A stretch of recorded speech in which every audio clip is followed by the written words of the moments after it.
Andre lay in the dimness of his small cell and contemplated the darkness of his life. He was alone. He was locked up, cut off, totally hopeless, and kept replaying all the wrongs done to him over the years in his head.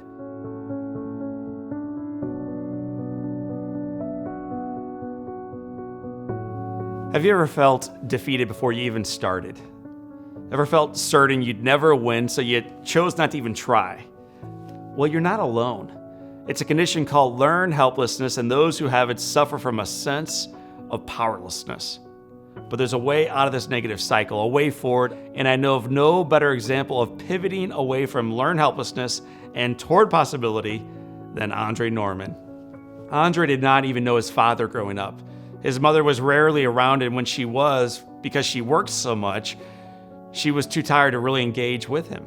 The next few years, he was in and out of juvenile detention for selling drugs, for robbery, and for assault. And when he turned 18, the actions that used to send him to juvie for a couple months landed him a prison sentence of 18 to 25 years. While Andre knew what it was like to be tough on the streets, being sent to a maximum security prison at the age of 18 required a whole new level of toughness. Andre became so violent, so angry, so difficult to handle that he was moved to 9 different state prisons over the years. He was convicted of instigating a prison riot, convicted of attempted murder twice. He then was sent to solitary confinement for 2.5 years. He had just turned 24 years old and was going to spend the rest of his life in prison. Andre lay in the dimness of his small cell and contemplated the darkness of his life. You see, he was alone. He was locked up, cut off, totally hopeless, and kept replaying all the wrongs done to him over the years in his head. But in solitude, he got tired of that recording. He imagined getting out of the prison, envisioned becoming a contributing member of society, and even pictured himself graduating from Harvard University. Ambitious dreams for a guy who never even graduated high school. Once out of solitary, he spent the next 8 years transforming who he was into who he knew he could become. He taught himself to read. He earned his GED. He walked into his counselor's office and acknowledged that he had an anger management problem. He met with a rabbi who taught him about the power of forgiveness. He met with 2 nuns who not only ignited his faith, but sparked his love for others, his love of learning, and his love of life. They taught him about redemption and assured him that it remained possible for all of us, even him.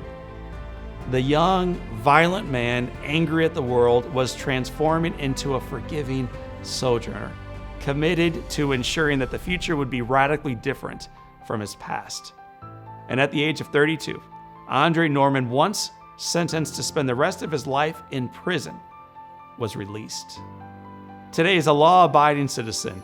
He travels the world sharing his story. He's a devoted father, a published author, and an adjunct professor at a college you may have heard of, Harvard. How does someone go from facing a 100-year prison sentence and solitary confinement for attempted murder to teaching at Harvard? How did Andre pivot so drastically from a painful past to a bright future? In a word, hope.